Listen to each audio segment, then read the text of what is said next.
We're back. Sorry we didn't record last week. I had a giant ass video to finish. An ass video. You really did. But you know what's more important than ass videos? What?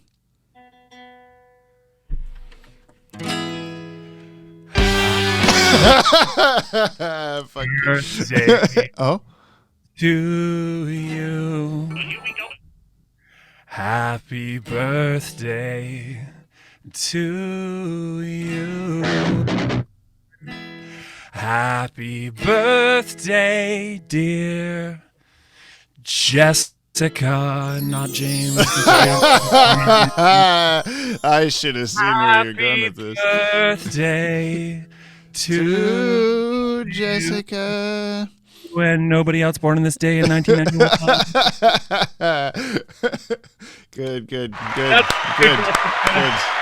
Thank you. By the way, happy birthday, Jamie.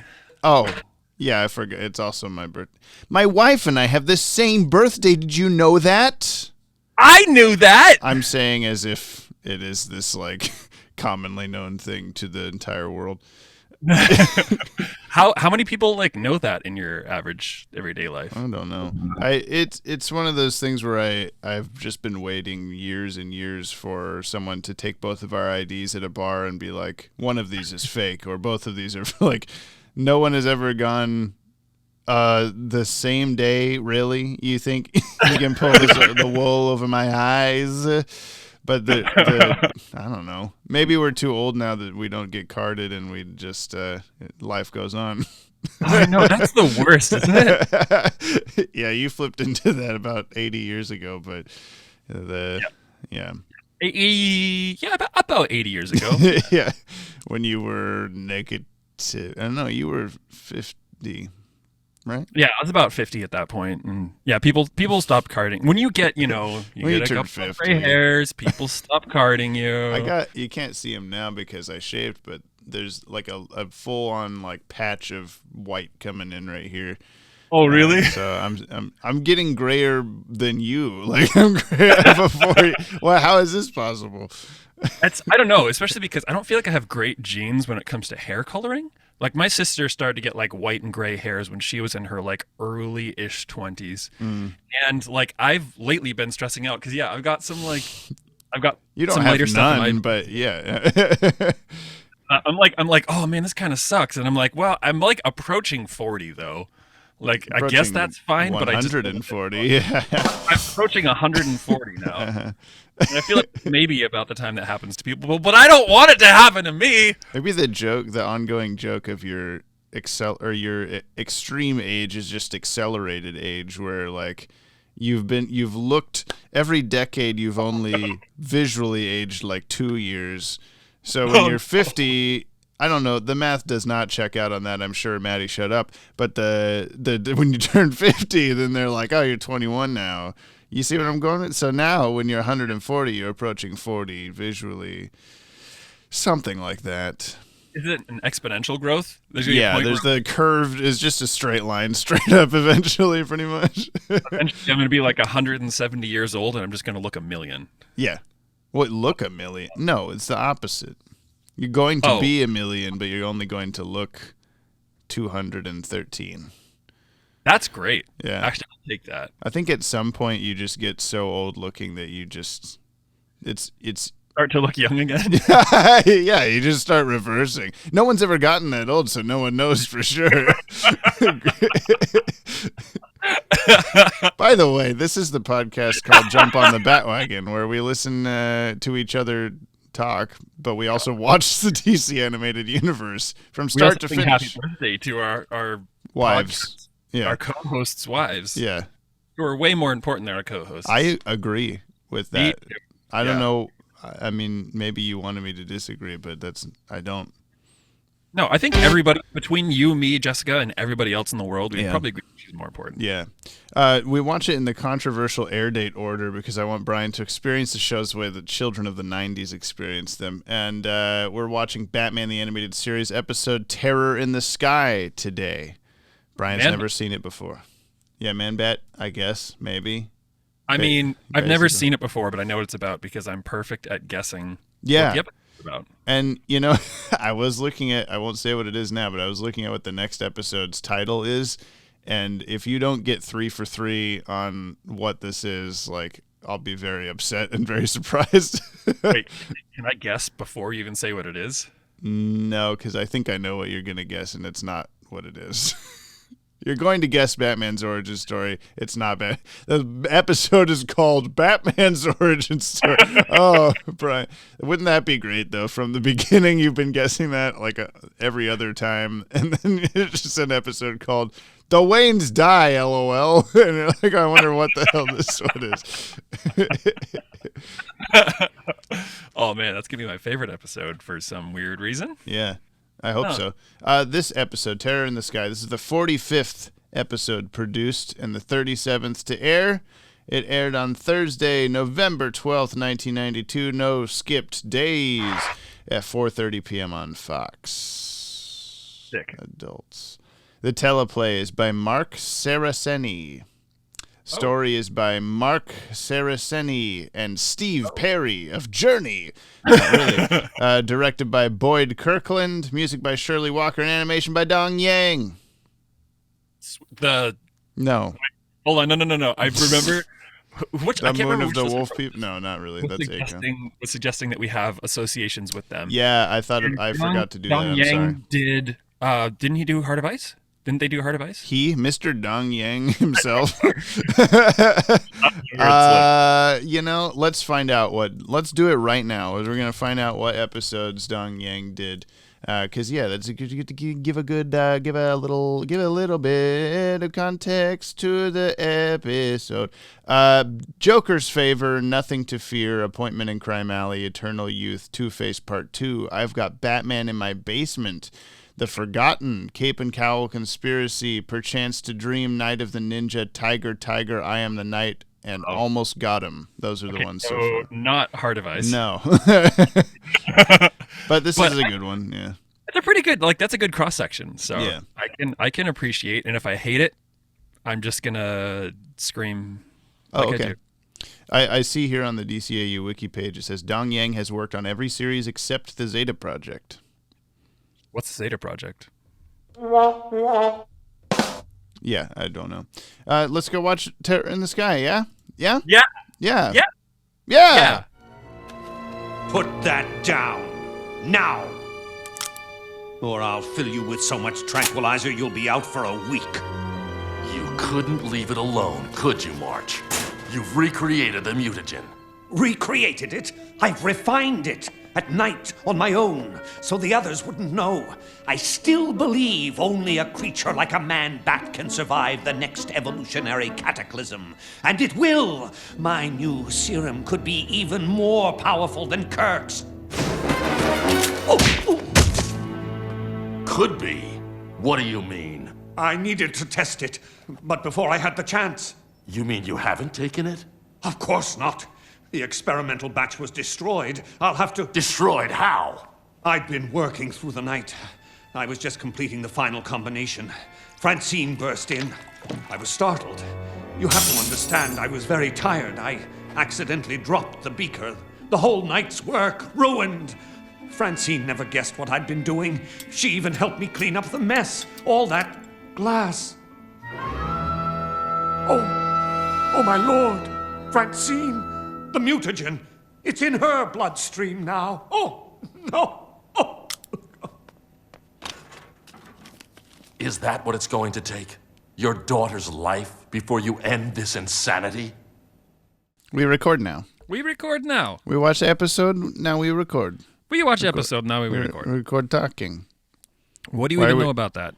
Why are we doing this? Why are we doing what? Recording? Well, what happened in the episode? We just watched Terror in the Sky. We just watched Terror in the Sky, or just come up with the podcast name right now. No context, no joke. No, what was it? It was the something Capris of Danger or something. I don't know. The stretchy Capris. Something like that. Okay.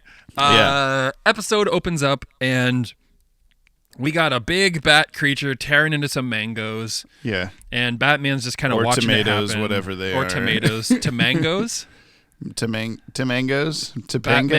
Batman's to mangoes. And Batman's just watching this big bat creature mess stuff up. Or no, I guess he wasn't there for that. He was there for the cops, exposition. He was there for the cops to be like, right, a giant bat. What'll they think of next? Even though the first Man-Bat episode was like newspapers flying, terror from a giant bat creature all over the I forgot about that already. Look, that was already taken care of. Yeah. Yeah, they're so confident in Batman that he fixed it. Like, yeah, right. Yeah. That's not a Batman thing hasn't anymore. gotten anything wrong, okay? This town has never seen a scientist make a animal person. That just doesn't happen in our world. Nope. So let me think. I kind of got off track there somehow. Mango is the police. Yeah, people. so Mango's Batman calls up Alfred on the bat bike and is like, "Hey, guess what? Kurt Langstrom is at it again." And so he goes to figure out what's up with Kurt Langstrom, who's having all these bad nightmares about being a bat creature. Are you saying Kurt Langstrom? Kurt? It's yes. Which one? Like captain, like the captain. Picard? Yes, it's Picard Langstrom. Jean-Luc Langstrom is his full name. That's his name now. Wait, now I just got totally lost. It's Kirk. Yes. Okay. I'm not sure what I was saying. I guess I was saying Kirk. Whatever. Kirk. It doesn't matter. Why would you stop like the church. podcast to just talk about this? Because that's kind of what we do. Why would I do lot. that? I don't know, man. Why On my would you? birthday. Happy birthday, Jessica. Kirk Langstrom is having all these supposed nightmares about being a bat creature, which also doesn't really track over the course of the episode, but all the same. Batman's like, "Why are you doing this?" He's like, "I don't think I'm doing this, but I'm trying to figure it out." And there's another guy who's all like, but why are you doing this? And the daughter, whose name I can't remember right now, is like... Francine is all like, "Why are you doing this?" Everybody's like, "Why are you doing this?" And he's like, "I'm not." And they're like, "Yes, you are." Yeah. That's the whole episode. So Francine's like, "Why are you doing this?" And then decides to leave. And Batman does some tests. Turns out it's not actually Kirk, but somebody else. And the father, someone wearing red pants. Yeah.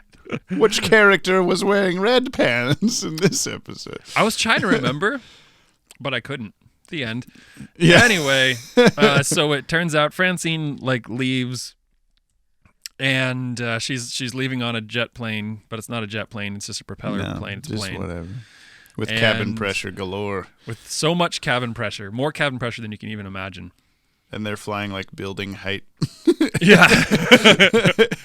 It's basically an airborne submarine. And I guess I'm just kind of fast forwarding here because you said it. Yeah. Okay. So I'm testing your knowledge and telling the audience at the same time. you know? That's what we need. Yeah. Really engaging podcast. So Francine's like at 30, 100 feet. And if that, is she even at 3,000 feet? Do people say 30,000 too often? No, but I was going to say 30,000. Except when referring to your age. I'm 30,000. I'm 30. 100. So they're in a plane. Francine's not feeling too good. Turns out Kirk is also on the plane trying to get her back after she left. And wouldn't you know it, she turns into the woman bat. Woman. And she's been the woman bat this whole time, at least since the dad man bat. Since the dad character accidentally poisoned her with broken glass and bat serum. Yeah. And then Batman comes by on the Bat-Wing, and which is good because Francine Bat-Scene busts a hole in the airplane door and explosive decompression happens, and all sorts of stuff, including Kirk, fly out of the door, and then Woman Bat I like rescues Bat him. Scene best so Bat Scene rescues him from the sky for whatever reason and flies up to a bridge, and then Batman is also there, although not before using his not orthopedic. What did I say earlier? I know. Yeah. Orthoscopic. Yeah. Using his orthoscopic surgery skills by carefully closing the airplane door with a big extending arm on the Batwing. He turns the entire Batwing sideways to whoop the door closed, and then smirks and flies away. And then there's a Bat Scene and Batman battle on top of this bridge in the snow, and Batman hits her with a couple of doses of antidote, and then that's basically the end. Francine turns back into Francine, and Kirk Langstrom wakes back up, and right at the right time. Right at the right time, because she's about to slip off the bridge, and he catches her and says, "I'm not going to let you go again." And then Batman's like, "Good job, buddy." Doesn't help her up. I guess he gets her up on the bridge, but still doesn't help her up. And then flies away in the Batwing, leaving them stranded on the top of a bridge with no way to get down. He walks toward the Batwing. We don't know. Maybe it fades to black, and then he goes, "Oh wait, no, I should probably give you a ride. You need a ride." Which is you can no longer fly. Yeah, like the idea that they're just like up there in the snow. Yeah. You know, Francine's clothes are pretty much torn to shreds. He's just in a lab coat, and they're on a snowy bridge, you know, hundreds and hundreds of feet above water. She's like wearing half the clothes she was before, and it's 2 degrees outside. Like, my work here is done. Batman's just like, cool, peace. Do you want to give the official synopsis? Yeah, I do. First, I want to mention how I like the red in terms of the red pants. I liked So the start of the episode, there's just a man-bat creature, and you have no reason to not believe it's Kirk Langstrom. Right. And it flies into their house window, and then Kirk wakes up from a nightmare, and you continue to assume it's Kirk because he's, I'm having nightmares a lot and whatever. Yeah. And then, because Man-Bat looked exactly the same as before. And then the second time you see Man-Bat, it's in a, like, white ripped shirt and red pants, which Francine was just wearing. And you're like, red pants, and that's the only comment you had. I'm like, okay, cool. So this actually worked for a change. Like, usually you can see the twist coming in these episodes like really quickly. Yeah. But then as soon as they show the flashback was to show you how she got her finger stabbed and got the stuff in her. But like before that happened, you're like, oh, the red pants. So you made the connection eventually. Yeah, I feel like I knew something was off, but I didn't put it together. I actually thought it was the dad guy. Yeah, well, I mean, I think you're supposed to assume it's him. Yeah, and he's even like being all, "Yes, you figured it out, Batman. It was me. I'm the bad guy." And then he decides to, "Oh no, wait, I didn't actually do it. I didn't take the thing." He's like, "I'm the bad guy, but not that bad of a bad guy. I'm a bad guy for a different reason. I think you're eugenics looking is for cool." the woe bad guy, actually. Yeah. Official synopsis. When a man-sized bat, I'd say a woman-sized bat, ransacks Gotham Harbor, Batman suspects that Dr. Kirk Langstrom is up to his old tricks, taking the man-bat formula again. Batman isn't the only one. Kirk's wife, Francine, is so distrustful of her husband that she decides to leave him. Though Kirk maintains that he's innocent, it takes a DNA test to prove to Batman that he's telling the truth. After further investigation, Batman discovers that Francine was accidentally infected by the Man-Bat formula and is probably the one transforming into the Bat. Probably. By this time, Francine is an A-plane.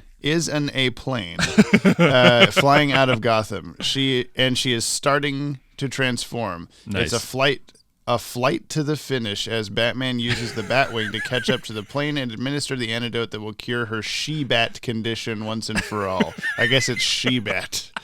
It's not he-bat. I have the power! Becomes he-bat. They just don't even bother going for woman bat. It's just she bat. Yeah. Bat scene. Also, can we figure out the song that we like basically sung in perfect harmony earlier?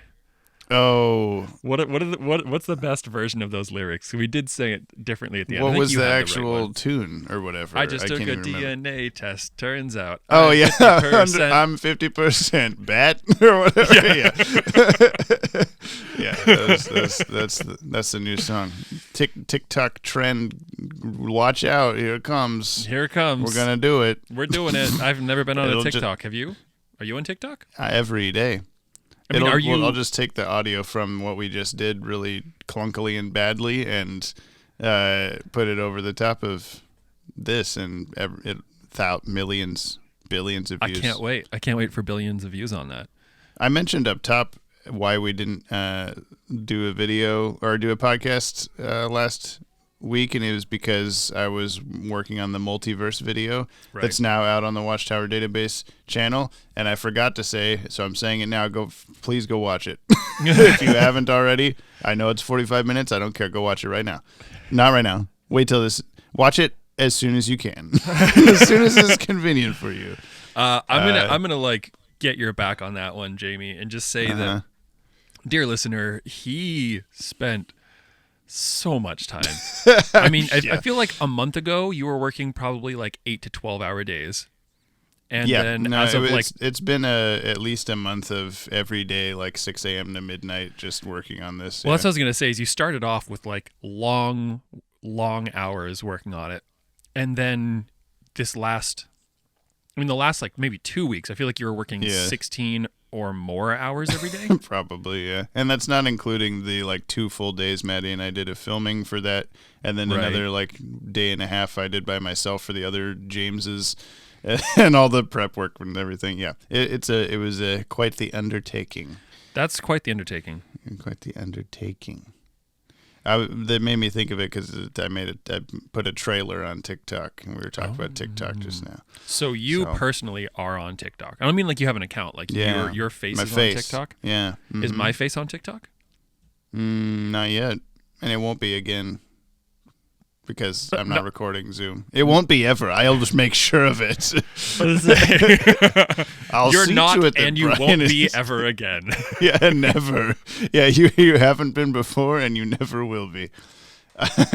Awesome. What else happened in this episode? Man bat, she bat. I like woman bat, but bat scene. Yeah, woman. I think it's pretty cool. Yeah. What happened in it? Well, there was like Tom and Jerry style animation. It was a little bad, yeah. I don't know. Like it wasn't necessarily bad. It was just like I saw the intro. Well, not even the intro. I was like the opening scenes. I was just like, why? It just like was screaming Tom and Jerry to me. Like, yeah, when you said that, I didn't quite see what you meant. But then as the episode went on, like several shots of Batman being thrown across the roof and stuff where he's just made of rubber. he hits the trash cans face first and stuff like that. I mean, that was literally comedic. The like I could see like Tom and Jerry like Tom's the cat. Tom cat. Yes. Sorry. Coming Jerry around a corner and an ironing board pops out and slams his face and his body keeps going. Well, I was thinking something like getting hit with some heavy swinging thing because like Batman had that scene. He gets hit with a trash can and he's face first in the snow with like his ass up sliding in the air. His legs flinging up behind him and stuff. It's like straight Looney Tunes. Yeah. There was just a lot of weird, not physically accurate animation in this.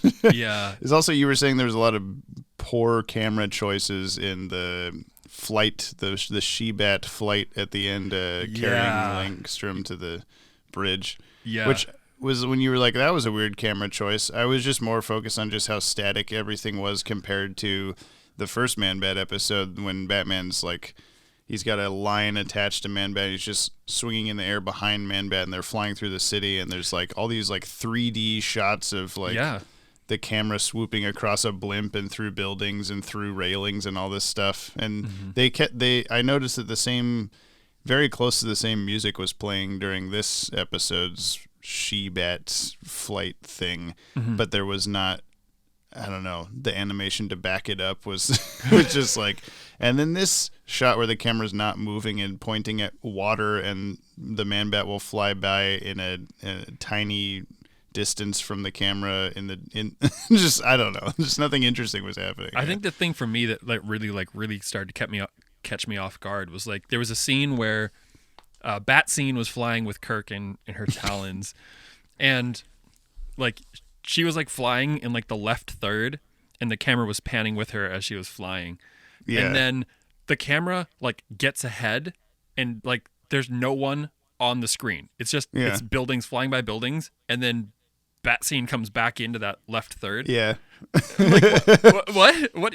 Like cut that. Yeah. Why would you leave that in there? Yeah, either a mistake or just a poor decision or something. Yeah. Yeah, and there was just a lot of those holding shots for very long for not a really good reason, and I liked. I expected more of you. You're the Cowboy Bebop people, probably.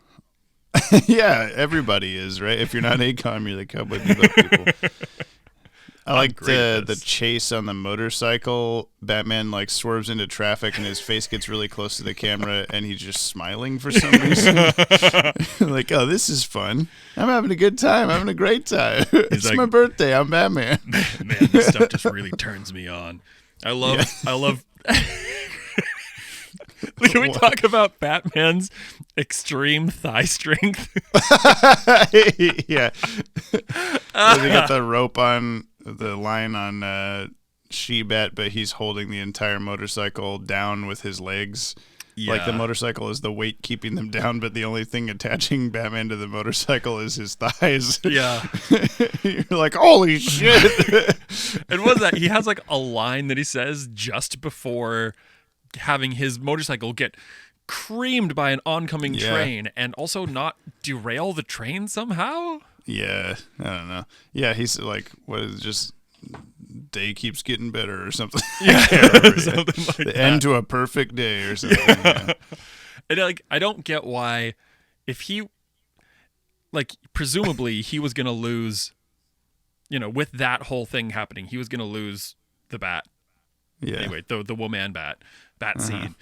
Bat Scene. And so rather than letting go of Bat Scene and then taking off on his motorcycle, he like loses Bat Scene, his motorcycle gets creamed, and he loses on both sides other than getting some hair.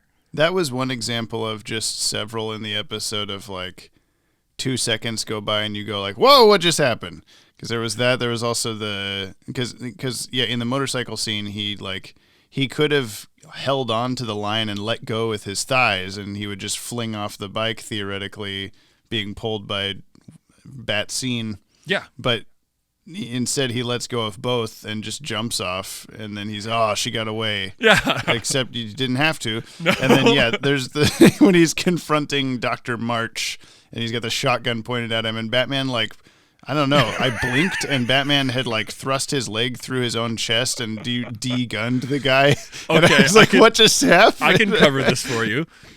Batman does like a kind of like half front handspring. It's like not he's going into a handstand. He like kind of like gets on his hands for whatever reason, grabs this shotgun with his legs and like uppercuts the scientist dude. What's his name? Dr. March. Dr. March. He like uppercuts Dr. March with the butt of the gun while holding it with his ankles. I don't like, I saw it and I don't get it. Yeah, I mean, I really did look away for like 1 second and back, and then you just went like, whoa. And I was like, oh, I completely missed what happened. On the plane, when the decompress, you're like, don't decompress, don't do explosive decompression, don't do it, it's not real. And then Woman Bat flies out of the plane and it looks like nothing. It looks like the door just opened. You're like, oh, thank God. And then it cuts inside and everyone's and then you're like, oh, damn it. Explain to the audience why that wouldn't happen. Okay. So explosive decompression is this like kind of fabled thing. And if you were going fast enough, there would be explosive decompression, meaning that like you're in a plane, you're in a rocket or whatever, you're in a contained pressurized environment. The door, you get a hole in it or whatever. And the like movie theory is that you would be like, you and everything would be immediately sucked out because of the change in air pressure. But the reality what would happen is that, yes, the air pressure changes, but you're not going fast enough to actually create that amount of suction. You're not able to actually pull, full people out like papers and stuff. Yeah, sure. Papers would go flying. So it has to do with the speed, not with the pressure itself. Like I would thought that's why it was that like the outside pressure was less or whatever, and so therefore if you're flying at especially in this instance there was like 0 altitude, right, and so the speed itself creates some suction, but not enough to pull you out. If you're flying at 30,000 feet at 500 miles per hour or whatever, like it's gonna be more, but there's also like how long does it take for the pressure to regulate between you opening like a soda bottle or whatever, or like better example. So the plane would go, is what you're saying, and then it'd be fine. Yeah. Like a better example, because like carbonation is a thing, and I don't want to get this confused. I had a little like jar of peanut butter, like a plastic, like a Jif or whatever peanut butter, or is it GIF? And I was at like sea level in the desert. Like the last time I'd opened it, I made like a sandwich or whatever on this trip I was doing, and then I drove up to Great Basin National Park, which you can drive up to like 10,000 feet of elevation and then like go see the bristlecone pine trees. It's amazing. If you're anywhere near like eastern Nevada, go to Great Basin National Park, go see the bristlecone pines. They're not. Nobody's there. So I drove up to 10,000 feet and I went to make a sandwich up there, and my peanut butter had like collapsed in on itself. Yeah. And so same thing, I like open it and it, because the air, like the pressure, the pressure equalized between the two. There was equilibrium or whatever. Yeah, that happens to everybody's like shampoo bottles and things on drum corps tours where we're going to different states, and then we'll get there and be like, oh, my water bottle is inside out or whatever. Right. So, yeah, you go from like Denver to fucking wherever, but Denver to where Denver to Denver to.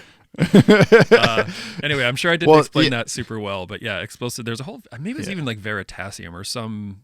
I was going to say, it seems like a video you probably watched at some point when I will forever retain this information and I'll dispel the theory to people. I love this. How to ruin it for them. I also just learned the other day why, thanks to SciShow on YouTube, why smoke from campfires tends to get in your face. Goes toward you. I watched that also. Yeah, it's great. I love learning stuff like that. It just makes my life so much more enjoyable. We're not going to tell the audience the answer. You have to go watch the video. Because of vacuums. We talk about it in the multiverse video. Go watch that. Actually, the link to the SciShow video is in somewhere in the multiverse video. You have to find it. You got to watch the whole thing. Yeah, the movie version of this air pressure thing is always like as if they're in space or something, and they just open up like a door to space. I can't think of what it's called right now. Hatch? Airlock. And yeah, because like I don't know, snakes on a plane.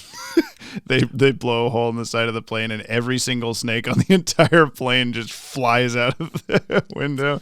Yeah, or out of the hole. So yeah.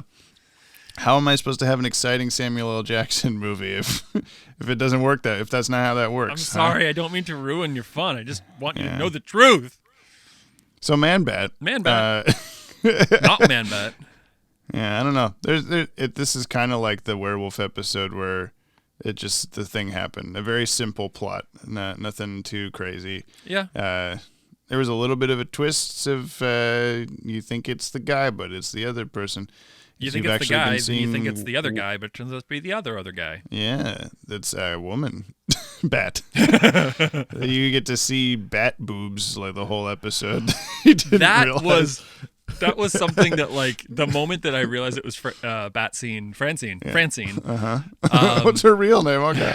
And there was just like this collar of a shirt left on this big bat creature with just these like pecs and nipples all exposed, and I was like, wait a minute, is that PG? And then turns back into her. And then it turns back to her, like she's like laying face down in the snow. I'm like, okay, theoretically her clothes are like confetti. And she would be very indecent if she were to stand up. Yeah. And then she stands up, and like just like the bottom hem of her shirt is a little bit ripped. Yeah. Well, I guess in theory it could be that like what you thought was just the collar was actually that same giant amount of shirt, just because it's a much larger creature or whatever. But I don't know if it scales like that. I get what you're saying. Could do you do a she-bat cosplay, but be like, I'm her after the transformation back to a person. Ma'am, we can't let you into the convention with your boobs just hanging out of your shirt. No, it's cosplay. You let that guy with a giant sword in here. That's a real sword. I hope you understand the difference, ma'am. I cannot, in good conscience. Although I'm sure that there's plenty of like shirtless guys at Comic Cons doing like Thor and things like that, and Hercules and whatnot. So there's a double standard, man. There's absolutely a double standard. Yeah. Let's talk about the cast. Let's talk about the cast. What did you think of the cast? Why don't you tell me the cast for a fucking change? Okay. Kurt Langstrom was Batman. As Kevin Conroy. Dr. Alford was played by Francine. Mm-hmm. That's all I got. Kevin Conroy as Batman. Ephraim Zimbalist Jr. as Alfred.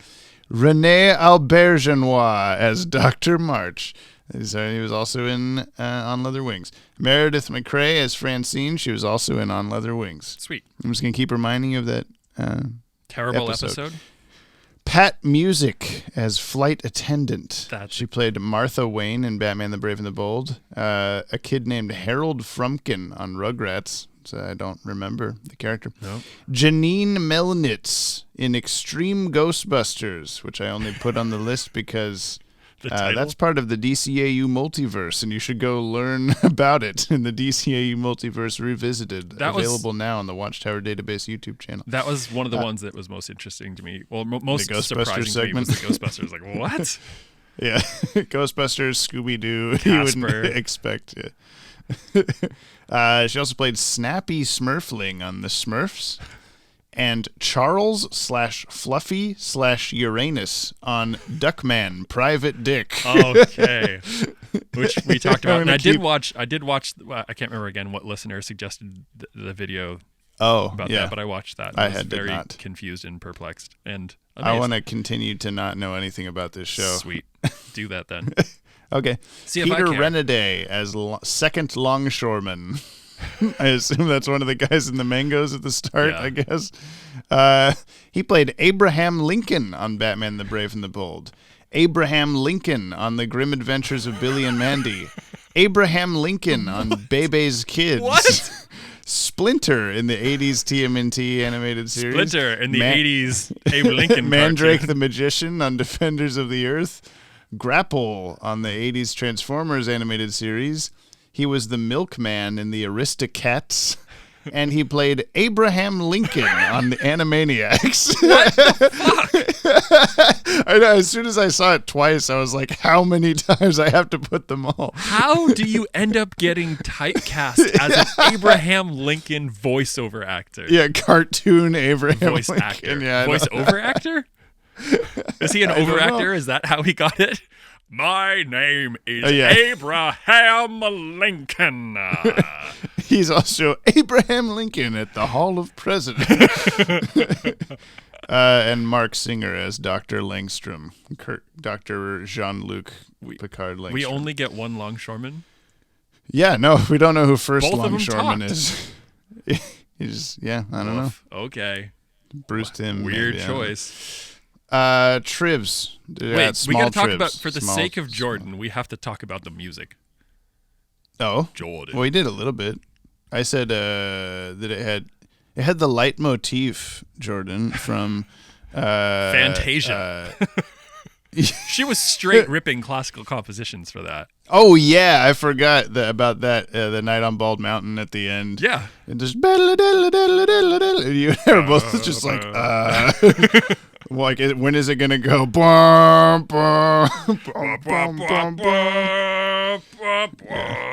And I guess reference to Fantasia or something, because there's a big bat. There's a big man bat in that. Yeah, there's a big man bat in that. That's a cool part of the movie. Can you link that? Can you link that to the DCAU somehow? Just a big man bat in a mountain with demons and stuff. I mean, really, if anybody could, Jamie, it'd be you. Can you Fantasia Man Bat segment, will it canon? Can you link Mickey to the DCAU? Mickey Mouse. really by the multiverse video connections, like pretty much everything in existence at some level links to each other. Like, Go watch the multiverse video to find out how. yeah, yeah. Well, because there's the part where we talk about the Ghostbusters. I don't know if we did it on purpose, left it out on purpose because it didn't. All the segments kind of like lead into one another. The Ghostbusters segment, we could have talked about how that same IDW Ghostbusters comic crossed over with Transformers at one point. Oh. And then I'm pretty sure TMNT have also crossed over with Power Rangers and just all the like it just keeps going. It never stops.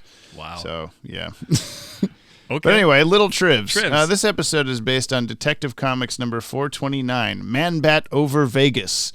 And the last line is a direct reference to one of the last lines in that story. Now Francine's vampire nightmare is about over. Which is pretty close to what they say at the end of this episode, you know? Wow. Man-Bat over Vegas. It would have been a cooler title than Terror in the Sky. You know, do you agree? Yes, I do. Give you some Moon more of the trivs. Wolf, Man-Bat over Vegas. What's this one going to be about, Brian? Batman's origin story? Batman Under Vegas? Under Vegas 2? In universe, Terror in the Sky was also the title of an episode of The Grey Ghost, as in his big closet of things. Oh, that's right. Well, we talked about that. It was like on Yeah. his reels of the old Yeah. episodes. The means by which Francine is I include. I was gonna leave this off, but I included it for your pedantic. That's not how this works. Thank you. Isms. The means by which Francine is supposedly injected with the formula is extremely unlikely for several reasons. Mm-hmm. Glass is normally used in chemical experiments because it isn't very porous, so that resident chemicals don't remain within it. The amount of formula attached to the shard of glass that Francine pricks her finger on would be almost non-existent.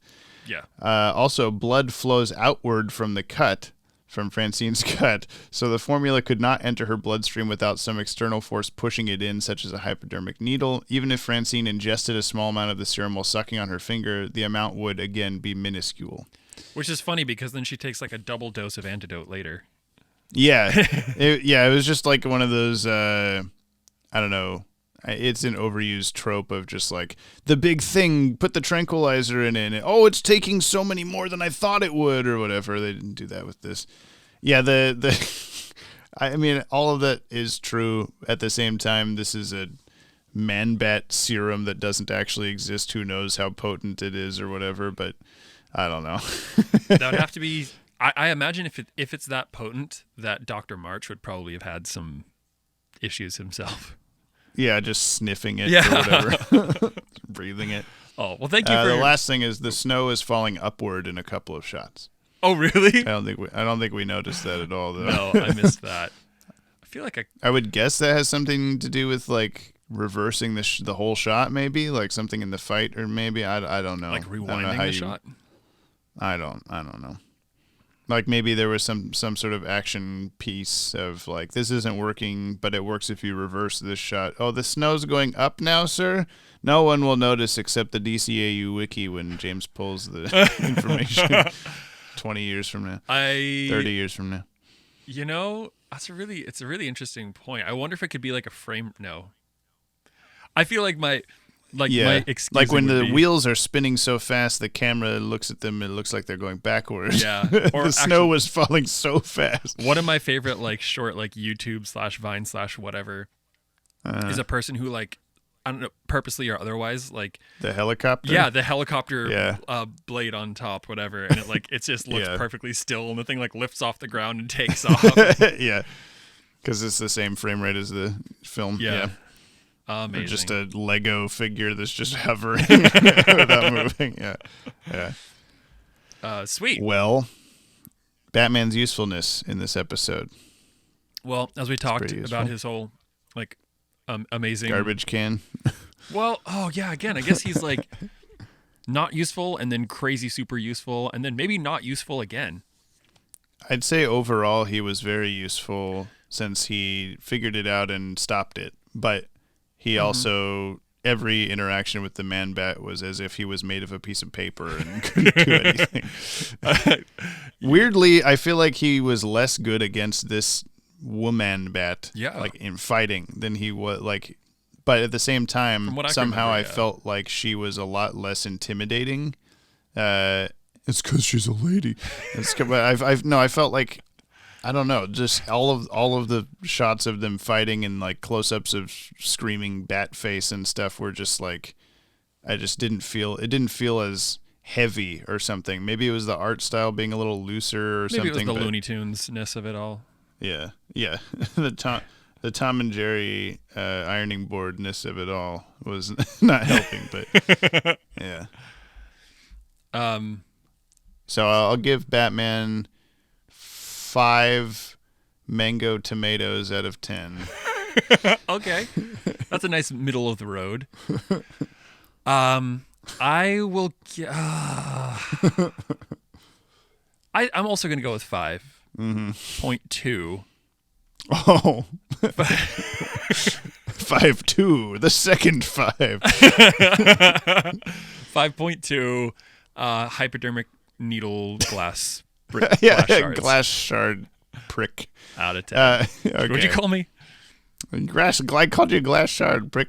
Light wraps, I didn't notice anything. There No, was a there kind of wasn't. cool shimmering effect of the Man-Bat shape on Batman's like Batwing radar for a second. It was Yeah. very hard to notice, but nothing. The like sonar the sonar vision whatever was like kind of interesting. But I don't know. I feel like that wasn't something Man-Bat did in the first Man-Bat episode. I don't recall it, but I'm also not a good No. Well, if I'm saying it, Example then of it that. must be true. So. Yes, truth. About my favorite episode so far. Books or hip hop, would you say? The book or hip hopometer? Books. Yeah. It's It's pretty like book. it was a book in the young adult section. Yes. Yeah. So It's getting a little Twilight. more mature than your average child story, but not quite the adult book. You know what I mean? I know what you mean. All right, cool. Do you put this on the top 10, Brian? Hell no. Do you put this on the bottom 10, do you No. think? No. It about just you? happened. Are you gonna put It was this at your number perfectly one? fine. Yeah. It was serviceable. Are you gonna put this as your number one on your top 10 No, list? no. Why But not? it has Man-Bat. How could It's you one possibly? better. Of all the things that I've said so far. Oh, but also, yeah, this is my new favorite episode. Yeah. All right. Sweet. Yeah, What's next? I think it's time for some Yoppie Mail, would not you say? And then after we do the mail, then we talk about what episode's coming up next, and you try to guess what it is. Oh my god, I can't wait. And you're going to get it right. Okay, here goes.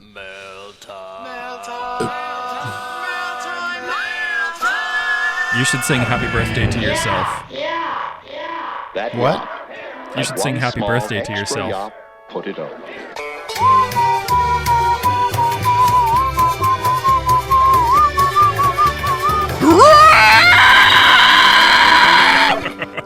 I don't know what you said. Oh. I was hoping you were going to sing happy birthday to yourself in the Oh. tune of the Mail Time song. Happy birthday to Jessica. Happy birthday to Jessica. You just keep doing that. Do you... Wait, here's a... really hurt my throat. Hang Sorry. on. I'll ask a question while you're recovering. Keep talking. I can hear you. Okay, good. On the morning of your and Jessica's birthdays, do you like wake up and immediately just say happy birthday to each other? We did do that, yeah. Really? Also, last night when we were going to bed and it was past midnight, we said happy birthday. That's really adorable. Hey, that's gross, is that what you said? Yes, that is I what don't I like said. that. You're gonna have to listen I don't back like to that the at edit. all. That's gross. You two are gross. You work so Disgusting. well together, and you've got such a good relationship. You are gross. And you have the same You birthday. have the same birthday. It Same birth is year. kind of weird now. Like, we've talked about this for years, but like, oh, our kids eventually are going to be like, all moms and dads don't have the same birthday. Oh wow! Yeah. But yeah, like last night we were like, it's almost mom and dad's birthday. Like, that's a weird holiday to celebrate. Birthday comes once a year. Yeah, yes, it does. Aaron, you don't Yeah, get that'll one. also probably suck for children to like, we have to get 2 gifts. Like, we have to get 2 meaningful parent gifts on the same day. Or whatever. You're gonna get it phoned in. Yeah. My dear friend Nikki is born on December 23rd. Yeah, I was gonna say it's like the same problem with And Christmas birthdays. I yeah. feel, but I've for years. I hope she doesn't. I don't know if she listens to this podcast. This is I Kimmy's hope sister, not. Nikki. By the way, we're gonna bring Kimmy's family into the lore of the podcast. So Kimmy's sister's okay. birthday is the 23rd of December. I hope I'm remembering that right. I think I am. And I keep wanting to throw her like a June or July 23rd birthday to be like, this is what everybody else gets. You deserve birthday presents too. Yeah. Yeah, it'll be interesting. But also, I don't care. Like, Jessica and I decided years ago to stop giving each other gifts on our birthday, to just, like, spend the birthday together. And she's at work today, so this part of the day doesn't count. But Oh, you guys we're gonna are go to you're dinner. feeling. We're going to go see Doctor Strange. Ooh. Love. In theaters, they're doing a showing. I don't know what's going on. We have several emails. Let's get to this. Okay, get through it. Because one, we skipped a week. Two, We did. some of them from the week before even had gotten lost in junk mail, so I apologize. A lot of the time, people's emails will go to junk, and I don't know how to stop that from happening, because I'm like, email podcast@watchtowerdatabase.com. Okay, so every single email that comes to this email address, put it in junk? No. I don't know why it does it. And maybe it's coming from a service and it's got a weird thing. You should probably be able to mark like not spam, like recognize this as not spam. Yeah, maybe, but well, I don't know. Good luck. Oh, God. I'll try What to are you figure that doing? out soon. This is from Keen Machine. Greetings. Here's my Cameron. thoughts on Moon of the Oof. This episode is bad. Keep it keen. And here we go. Greetings to Jamie, Brother Brick, and dear Dylan Pollock. I do apologize that I did not recognize you in my first voice message. That was my severe lack of judgment, and I sincerely hope that you can accept this apology and that we can move forward because you're a very important part of this very important podcast. With that out of the way, this episode was terrible, so my thoughts are going to be pretty short. Been years since I've watched this, but I think what I remember being my favorite part is just at the end when the real estate lady is giving a tour, and she's like, yeah, he was like really high profile, you know, Olympic champion, and then nobody knows what happened to him. So anyway, here's his living room. And that's it. Yep, those are my thoughts. Keep it keen. Yeah, I think we talked about that. Just Yeah. And then he left forever. By the way, do you want his house? Yeah. Yeah, that's an amazing oversight. And as someone who lives with a real estate agent as well, it's like that's breaking all sorts of rules, I think.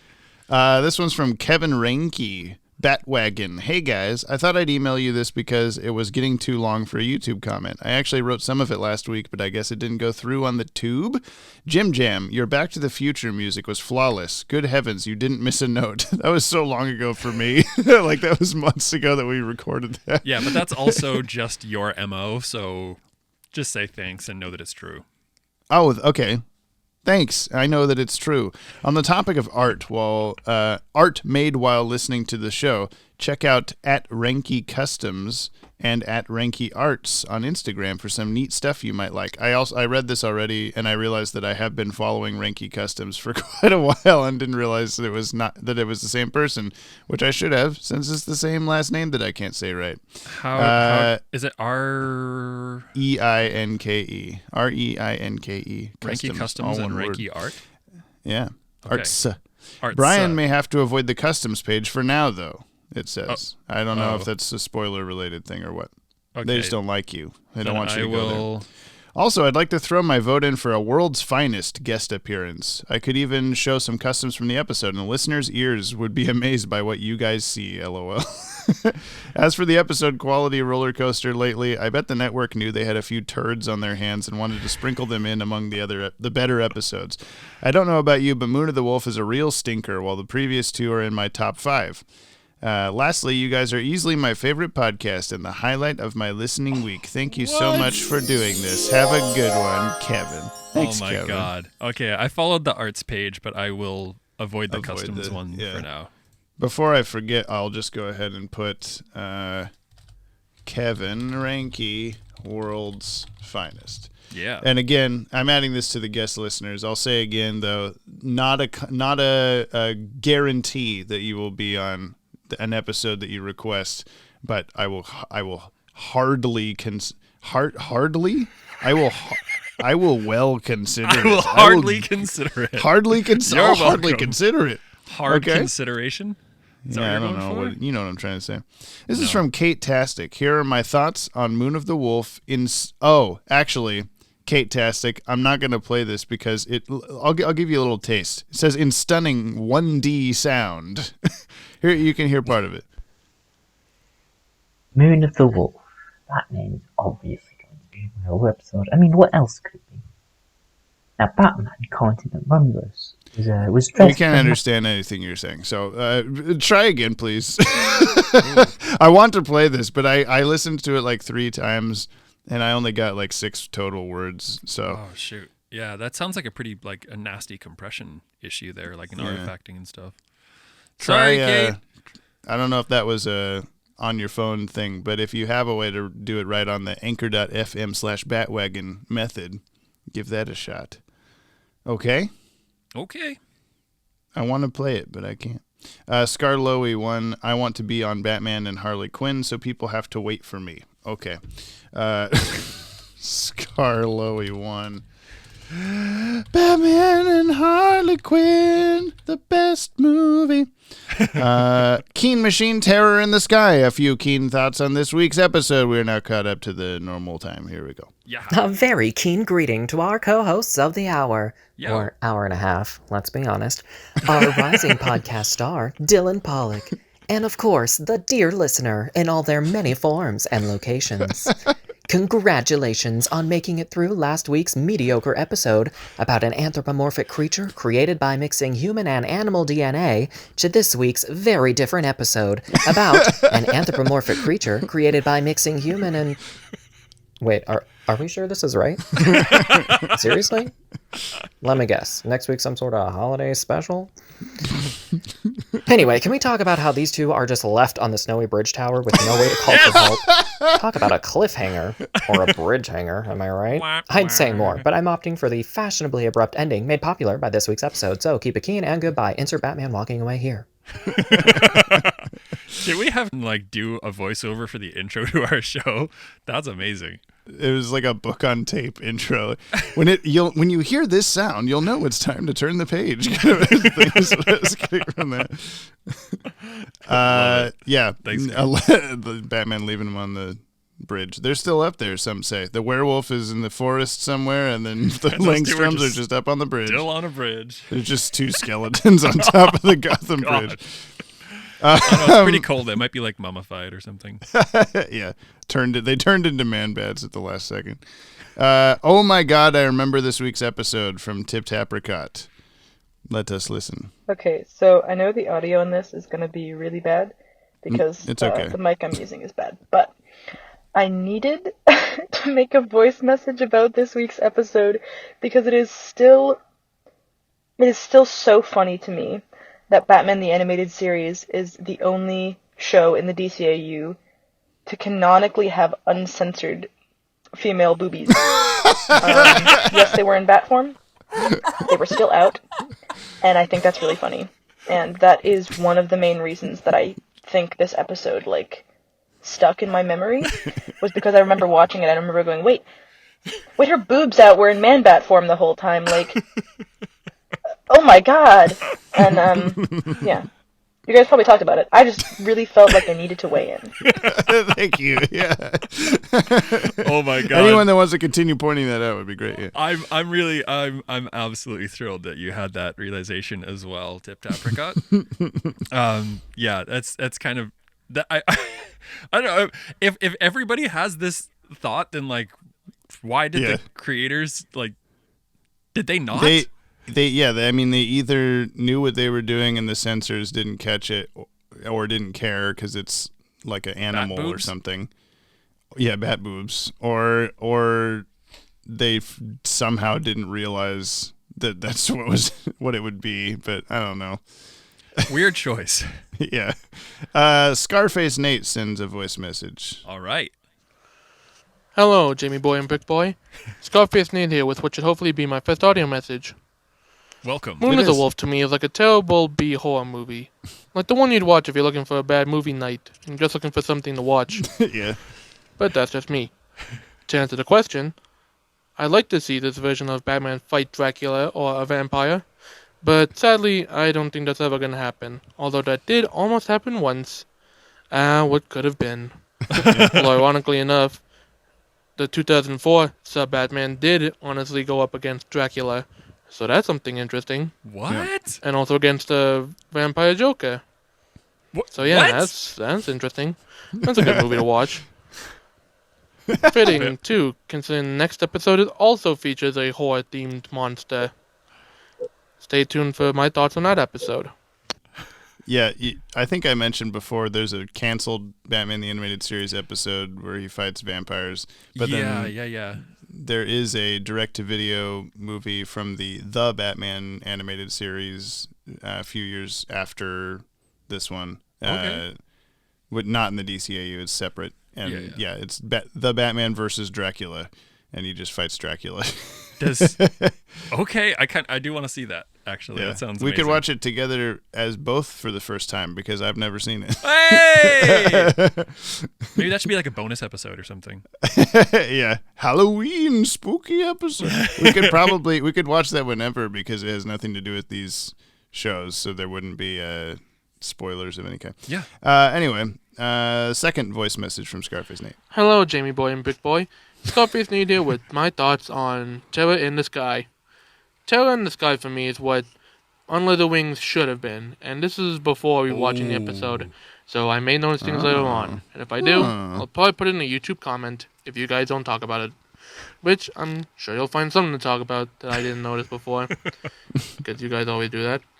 Yeah. Off the top of my head, Terror in the Sky for me is a fun episode to watch. Nothing spectacular or anything, but and definitely nothing like on the levels of I Am the Night or Beware the Grey Ghost or Almost Got Him or anything. On Leather Wings. But it's still a pretty fun watch. It's what I think On Leather Wings should have been in terms of pacing and all that. There were multiple fights of said Man-Bat, and the mystery element, well, it's a little better than On Leather Wings for me anyway.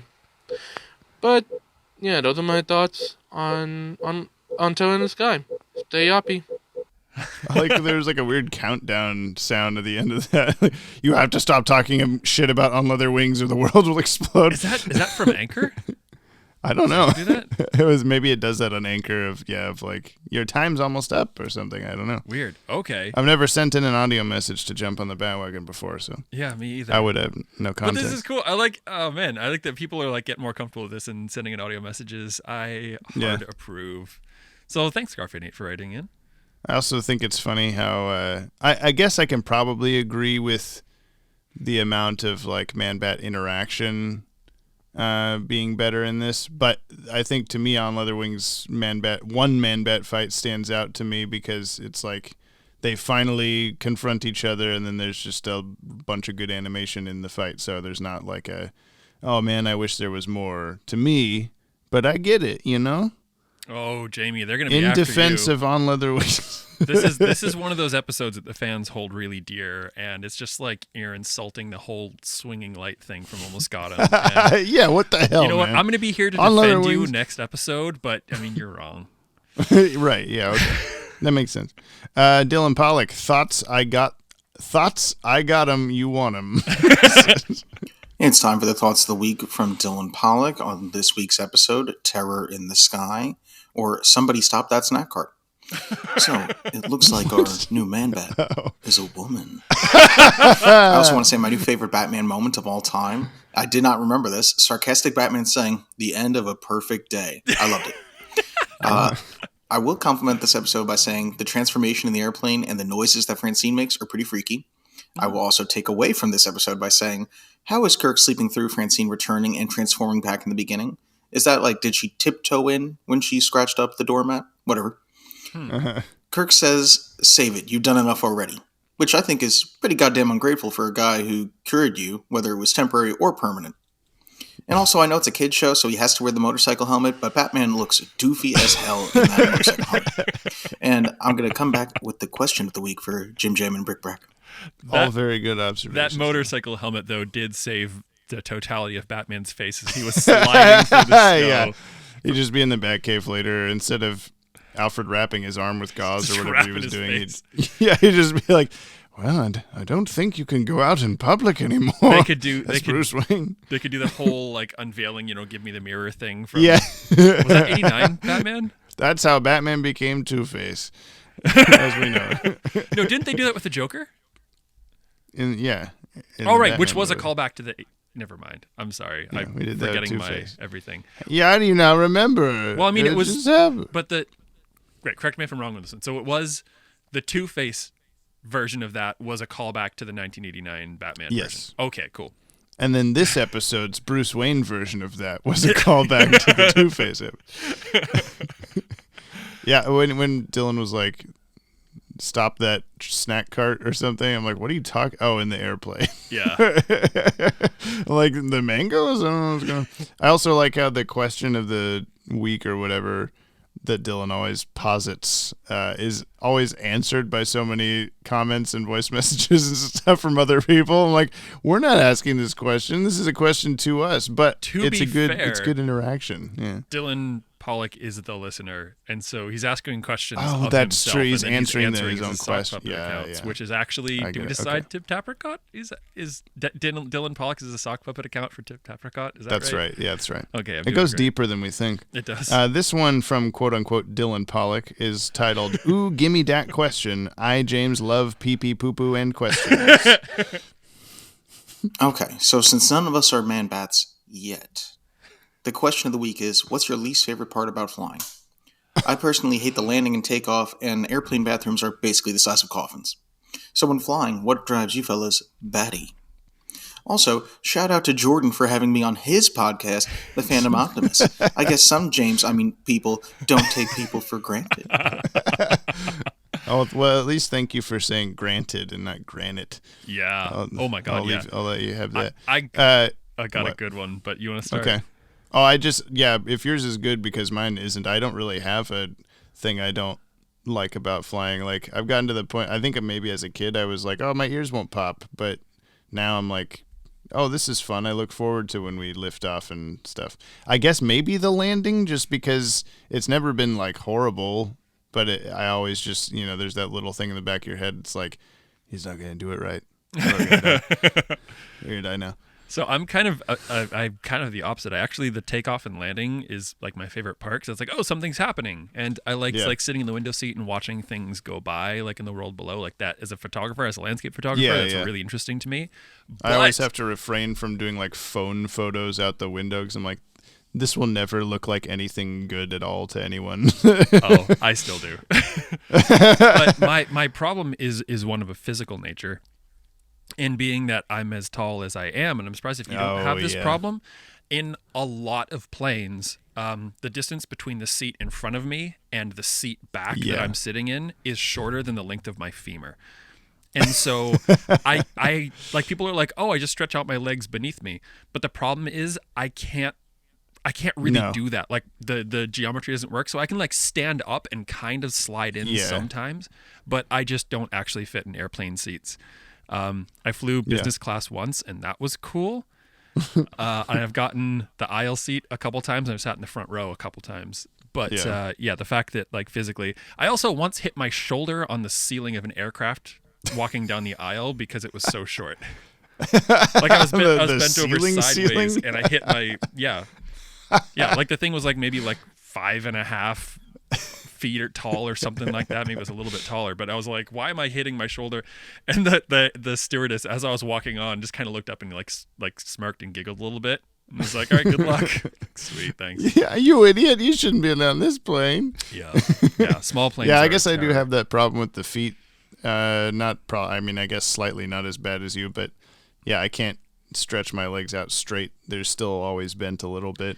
Yeah. And that's only a problem if I'm on like a long flight, obviously, but well, that's the thing too. Most of my flights are like to Europe, so I'm doing like usually 6 to 9 hour flights or so. And also, like, there's a curse, and I have a meme saved to this on my phone because, and this has just been proven right so many times. If I sit in a seat, if there's somebody in front of me, they will recline their seat 100% of the time. And it's like, I once had a lady trying to like put her seat back, but my legs were preventing it. And she kept trying. I'm like, hey, that's me. I can't get out of your way. I'm sorry. You can't put your seat down. It's just not. That's not how this works. That's me. Yeah. Please don't. So I guess like this is an issue that's probably resolved now because I don't think I've flown in a while. But I've been on like Greyhound buses that have outlets on them, but I've never been on a plane with an outlet. So there's just like you have to charge everything before the flight, like your phone and your laptop and whatever, and then it's like, okay, we're on this red eye 6-hour flight, and you just have to hope. Yeah, I mean, it definitely depends on the age of the plane. Like newer, nicer, longer flying planes, I find do have like USB outlets or whatever. I could always just learn to read a book or something. I don't think you can read. No, I don't think so. I've never learned. Speaking of, comments on Jump on the Bat-Wagon, episode 36, Moon of the Wolf, or Endless Supply of Mouth Gravy. This is on the Podtower YouTube channel, youtube.com/thepodtower. Go subscribe, okay? Okay. Super theories. On second... Oh, no. I'm reading this out of order. Okay, sorry. I have not been catching up, and I just listened to the Grey Ghost episodes and heard that someone's wants to fight to the death with me, and just know I may be 16, but I am as tall as a 12-year-old. Just know. Is this the other Brian? Yeah, the other 16-year-old. On second thought, I'm going on archery. Sis.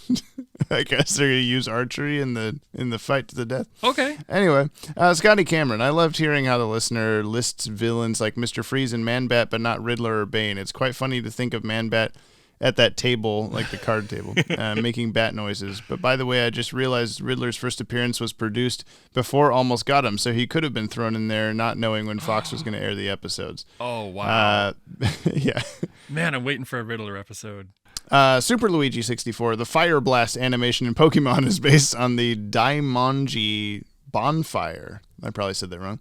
Part of the Japanese ritual Gozan, don't make me say this, the finale of the Obon festival when the spirits of dead relatives are said to visit the living world. A large bonfire, the first of 5, one each on separate mountains surrounding Kyoto, is lit in the shape of the character, and it's the shape of the Fire Blast shape, meaning big or great. The 5 bonfire characters are lit to represent the moment the spirits depart back to the afterlife. Looking forward to Terror in the Sky, a.k.a. our new Man-Bat, so woman. How did we not make this joke? I would absolutely vote for that for the episode title. Just because of how many people have said it. Newman Studios. Hey, guys, it's Jordan Blumen. Hello. Hey. I'm having one of the worst weeks of my life, so I do not have the energy to send in a voice message, but I wanted to say hi and hope you guys like the sort of return of Man-Bat. I'm sorry, Jordan. I hope you're okay. Yeah. I don't know what's going on, but yeah. Just no good. I know that we're not exactly that close, but and this goes for anybody. Like if you're having a really bad time, like talk to friends, talk to family, whatever. If you need to talk to perfect strangers, like I know that I am mostly available on social media, and I hope you're doing okay, Jordan. And never tell an entire Discord server that your brother died if he didn't actually die. By the way, that will ruin everybody's entire afternoon. I am still so unbelievably pissed about that. Yeah.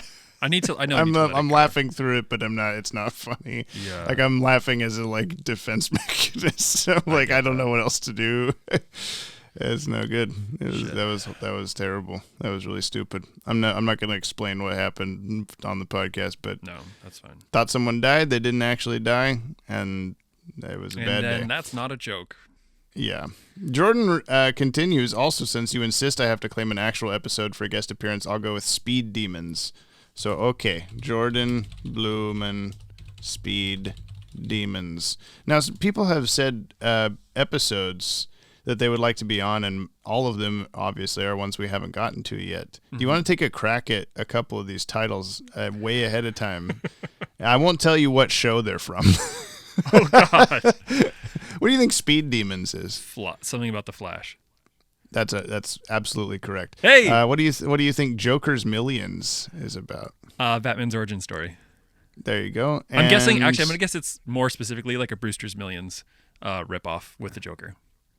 Meaning, someone's got to spend $1 million. Okay, and then I'll go with question mark for Dylan Pollock. What do you think that one's? It's just Riddler. literally a question mark. Riddler. Oh, yeah, it's the Riddler. Yeah. Riddler's Okay. origin story. Anyway, continuing. Sydney Abramson. Holy fuck. I spent a lot of quarantine getting really into comic books and going through oldish cartoons from the 90s, Nice. which included everything from the DCAU to Frisky Dingo. I thought I was the only Frisky Dingo fan in existence, and I named my Twitter handle after the Exticles. But my parents thought it was Gen Z lingo for being an ecstasy dealer. Unfortunately, I'm not a cool drug dealer, which is cool and rad. I'm just a weird nerd for niche TV, but that was before my time. Anyway, if the people on this show were characters from Frisky Dingo, Jim Jam would be Killface because of his tough exterior but sensitive heart. Brother Broderick would be Xavier Cruz because all he really wants to do is go shirtless in an underground fight club with the word boy toy written across his chest in lipstick. Master Cylinder. And Xander Dylan Cruz. Pollock. Xander Cruz. I don't know any of this. And Dylan Pollock would be Watley / Dread Lobster because he's the secret main character. Okay, so you should take some pride in it. Killface is arguably like one of the only. He's kind of special, but he's probably one of the only cool characters. Xander Cruz is an absolute like, just he's just like a millionaire fuckboy. He's an idiot, an absolute idiot. That sounds like you. Watley is unfortunately he's the one, like he's the sweet one with the worst luck, and everybody's punching back. Is Dread Lobster a separate character? He gets crossed with I think like crab DNA. And would you turn assume to lobster? A terrible. I don't think it's it might be lobster, but like I feel like it was not, and that was like the joke. But have you ever watched One Punch Man? Of course I've watched One Punch Man. The Crablante. Like, I ate too much crab and now I am Crablante. Yeah, that's such an amazing episode. I think that's like the first or second episode, and then I've never watched past that. Really? Yeah. Oh man, I love that. That show is absolutely worth just everything. I'm sure it is, yeah. Sydney Abramson continues, anyway, y'all should do a spin-off episode where bromic acid introduces Jonathan Rancher to mildly deranged Adult Swim animation. I recommend Space Ghost Coast to Coast, which I love. C-Lab 2021, which I love. Xavier Renegade Angel. I don't know what that is. I don't know that one. And, of course, Frisky Dingo. If you do this, I will call a person of your choice, pee-pee poo-poo, through the safe anonymity of the internet. Let me know. Oh, that's a good prize, yeah. Yeah. I love Space that Ghost idea. is in the DCAU multiverse. Go watch the DCAU multiverse video. Oh my god. Yeah, I mean, I really need to watch a lot of those like early 2000s Adult Swim shows. Yeah. Either rewatch them or watch them at all. But I watched most of Aqua Teen Hunger Force as it was happening. Yeah. But then, like when they changed the name like the 7th time of the show, I like, okay, I don't know if I can keep up with this anymore. I liked Aqua Teen for a good long time, and then I feel like I just kind of outgrew it at a certain point. Like things got like the show just kind of got more malicious. I don't know if that's fair to say. It's just my kind of weird, I guess. Like I did a whole the animation is also like so easy to replicate. Like in high school, I did a pretty good like imitation of the show. There was Carl in a saw trap, and it was just me. I just used voice clips from the show, and then wrote the script around what I could find of Carl voice clips. And so I'm doing like the saw guy voice on the speakers, but there's just this whole extremely long sequence of like the camera panning around the room and showing that like Carl is hooked into like this thing that's chained to this, and if he walks this way, the pulley system will shoot the shotgun at his face, and then it'll open up this. That like it's just this whole insane death trap. Yeah. And as the Saw guy, my voice, I'm explaining it, and he just interrupts it. Yeah, I know, I see him. And it's just staring back and forth at the shotgun for a few seconds, and then, damn it. that's the whole thing, because I never got any farther than that. That took forever to do. Oh my god! Did you ever export that, or is that just like on a hard drive somewhere? It's just on a hard drive somewhere. Damn Yeah. I'll show you at some point. Sweet. Bo Sprightly. You gotta tell me which one it is. My first episode was I See a Bad Moon Transition, but to be fair, it was the newest episode of the time. Also, if Brian wants to see how Batman would handle Freddy Krueger, then boy does Justice League have an episode for you. And yes, it does. What? Really? Yeah. Oh my god. It's not literally Freddy Krueger, but you'll see. It'll be okay. It'll be good. It's a good one. It's one of my favorites. So wait, what episode was there first? I See a Bad Moon Transition. Wow. Okay. Yeah. I forgot how you asked that. I'm like, this is another I'm 18. Why are you telling me this? Yeah, because we're asking like when did people first stumble onto it, and the how? Bat-Wagon. How? Where? When? Why? How? Anyway, I guess that's early. That's late enough in the game that you're like, I don't want to listen to 20 episodes. I'll just start here. Yeah, totally. I get it. Charles Motosierra, BTAS episodes alternate between meh and one of the best things ever made. Truth. Hard facts. True. Yeah. Dylan Pollock, what you talking to Dan Reba about, Jimothy? Spot on this being an episode I'm not going to tell you what I was talking to Dan Reba about. You'll see. Spot on this being an episode I wouldn't really want to rewatch normally. Wolf estrogen feels like the least thought out scientific explanation. Like, fuck it, kids ain't going to think about this. Couldn't have Milo say genome DNA resequencing or neogenic recombinator or some other more sciencey crap than wolf hormones. Nope. I've given more effort to this comment than was given to this idea. I don't know production order, but maybe Bullock respected Batman more after he saved Gordon from Jazzman. I suppose that's possible. All right. Not good enough for top 10, not bad enough for bottom 10. I declare this to be part of the most medium 10. Have all blanks on the list of guests been filled with Dylan Pollock? I'd like to formally request Christmas with the Joker, Heart of Steel Part 1 and 2, If You're So Smart, Why Aren't You Rich? And Joker's Wild. Okay. I'll see if we can make one of those happen soon, because I think some of those are coming up pretty quick. Sweet. You were thinking of making a top 10 villains list after each show, almost as though Dylan Pollock suggested that 20 episodes ago. Yeah. What about it? What do you mean? No, it was an original idea. Greg Foster asks, so are you guys going to be watching Crisis on Two Earths and JL Doom after you're done with JL? Yeah, we addressed this toward the start, but I understand if you don't want to listen to 30 episodes leading up to this. We will be watching Crisis on Two Earths. I don't think we'll be watching Justice League Doom, but I haven't 100% decided yet. Isn't there a Remember, crisis? This means nothing to you. Is there a Crisis on all. Infinite Earths? There is, yes. So there's a Crisis on Two Earths, and there's a yeah, and makes it sound a little less. Little stakes are a little bit lower. A little bit lower. Crisis on part of the Earth. Crisis on this city.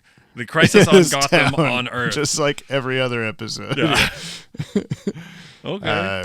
Jarlid97. James's breakdown at the beginning of this episode about how this watch through BTAS is shattering his rose-tinted glasses for this show is something I can relate to. Showed my friend Star Wars The Clone Wars a year or so ago, and that whole, oh God, I know the beginning is a mixed bag, but I promise it gets good, please, sense of desperation was basically what I felt for a while there too. Yeah, I've never gotten farther than like half a season of Clone Wars for that exact reason, where I just can't. It just seems so childish, and I can't do it. And I want to do it because I know it gets good, and I know there's other series that come after it that are good and all this stuff. But it's just, I don't know. I've tried so many times. I've had that before. Most prominently for me, one of what was my favorite Batman book. the Animated Series. Yeah. No, what used to be my favorite book. I don't know. I read it like 2 or 3 times. I'm like, oh man, it's so great. It's such a good book. And then I read it one time, and like wait, that's not how that works. Part of my brain came out, and now I kind of hate it. And it's sad. I That still have sucks, it. yeah. It's just right there. It's- It's right there on my shelf. What book? What is it? Boom. MODOK. MODOK by Ralph Helfer? MODOK is that little portly dude in a floating chair in Marvel Comics. That is true. But it's also supposed to be a story of an elephant. And like Okay. it's laid out to be true. I'll put that away later. It's laid out to be a true story. And I was like, oh man, yeah, true story. This is so cool. It's such a great story. And like I think the author had some kind of like, oh, this bit of it was stretched, but it's a true story. And then I started looking into it. I'm like, this is not at all real. And it broke my heart. Anyway. Yeah, I can't think of an example of a show that I've really liked that's happened to me like that, but I definitely, like I said, the Clone Wars show is like that from where I can't do it. I can't get past it, and I wish that I would have tried to watch it when it came out, but I just was not interested. I think I also got ruined by the Gendy Tartakovsky Clone Wars. It was like an animated one in the style of Samurai Jack, like a hand animated one. Oh my god. And it was like really, really cool. And it came out like right around, I think like right before episode 3 came out in theaters. So I was right in the correct age group, and it was really cool looking. Yeah. And then they redid it in CGI, and I never liked it as much, and I never got into it. So I don't know. Fair deal. I'm sorry, Star Wars people, okay? Maddie Washburn. I don't know if it's come up yet since I'm so early on, but reread the Tigress/Manbat/Romulus crossover issue of Batman Adventures and recap it to Brian next time. I didn't, and I'm not going to. Sweet. Thanks, buddy. I think, I brought it up to you that's the only other time Werewolf comes back is in that comic issue.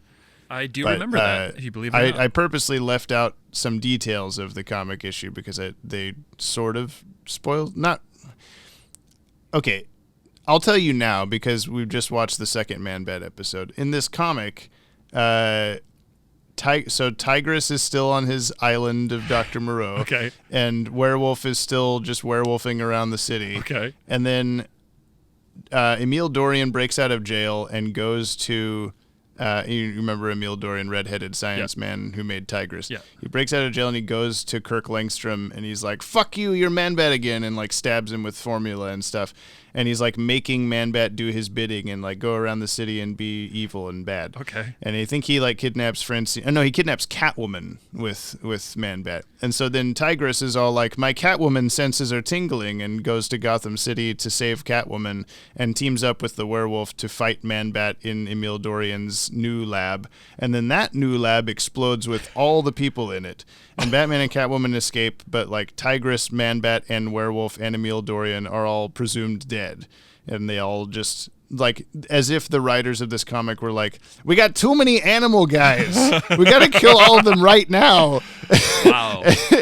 And so that happens, but then there's an issue later where Batman Alfred has been like mucking around the Batcave doing his Alfred stuff. And he gets he sees some sort of beast or something in there, and he's like, "Oh, Batman, come help me! There's a monster in the Batcave." And Batman and Robin go down there and investigate, and Man-Bat is in there, and he's been like holed up in there, like he survived the lab explosion. Oh, of course. And he's been Man-Bat for so long without transforming back into Langstrom, like it's been years or whatever, and so he can like speak English now and stuff. Like he's learned how to be a person, and he's been basically living in the Batcave for God knows how long, sneaking up into Wayne Manor and like eating sandwiches and stuff. Like there's a panel where you just see like a Man-Bat hand like steal a sandwich off the counter and stuff. Oh my god! Alfred, all of this I thought is you like made me a sandwich. I did, Master Bruce. It appears to have sprouted legs and walked away. Yeah, well, this happens every day. But yeah, all of this is like so loosely canon with the cartoons that it's like who knows if it actually happened, quote unquote, or whatever. Right. But it's like the only time that you ever get like a conclusion to any of those characters past what we've already seen It's a now. pretty lame conclusion. Yeah. So I did recap it for you anyway. Thanks. But then it says, if you already did it in trivia, then disregard this comment anyway, so the listener will be reminded it exists. Sent from my iPhone. My answer to Dylan's question: I want Batman to overcome his fear of sex by fighting the girl from Teeth. Oh God. Oh God. From horror movies. Oh God. Dylan says, just picturing Bruce looking down like in Two-Face going, penis. No. Batman can defeat the Joker 1,000 times, but can he beat Vagina Dentata once? Nope. Scarloey 1, Wolf Estrogen, where do I sign up? Yes, I've totally watched this episode before. In fact, I've watched all the DCAU. Neat. Nice. Brian hasn't. I have not. I'm trying, though. Yeah, I'm trying to show it to you, but failing every once in a while. Banana Man says, okay. Kevin Renke says, I guess my fire hand was snuffed out before it reached you. Oh no, it went to junk. I did throw emojis in the subject line. Maybe it went to spam. Yeah, that's why. I don't know if that's why. It just does that. I'm sorry. I'll try to keep an eye on there. Brian Ford, I am become the listener destroyer of yops. And yes, fellow Brian, I am insane. I was listening to several a night and at 2 times speed, no less. This is the pod catching up on the podcast. I remember. It was a great time. I often had to stifle my laughter to not wake up my wife. I love that you guys talked about all the miscolors in the episode. I just watched the DC Showcase Blue Beetle short last night, and it's animated to emulate the old 60s superhero cartoons and intentionally includes a bunch of animation quirks like miscolors and even a mouth that jumps off the side of the face for a few frames. It was really great. That's really good. I have not watched that. I've seen they did that on the Brave and the Bold episode where they had Super Friends Batman and Robin on, and the whole thing with the Super Friends Batman is that there's this like big like triangle under his neck that's supposed to be colored in black like a shadow, but they always colored it skin color for or not super. It's the Scooby-Doo Batman. That's what it is.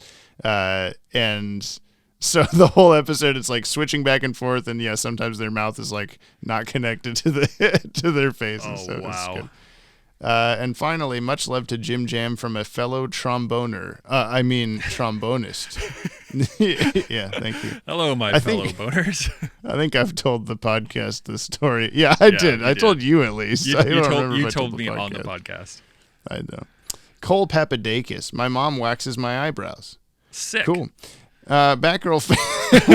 I like Banana Man. Okay. Cole Papadakis. My mom waxes. Well, that was in regards to the like shaving eyebrows and our eyebrow. Oh stories. Yeah. See, I don't remember. Why do you remember? That was 2 weeks ago. That was a lifetime ago. I care about the listener. Yeah. Okay. That explains it. Batgirl fangirl. So then, terror in the sky. I always laugh at how Batman saves the day at the end and then leaves the poor Langstrom stranded on top of the snow-covered suspension bridge. Also, the way Batman disarms Dr. Marsh with his legs for no reason other than just to show off. I like the POV from the She-Bat. The music score was top-notch and the animation held together well enough. Great show, guys. Thank you for continuing to do this. It means a lot to myself and the other listener. Aww. 5 stars and 5 whatever the fruit is at the start. I think Batgirl Fangirl as well, like, is one of those listener who like just says all the things that we say and catches all the things that we catch. So good job there, friend.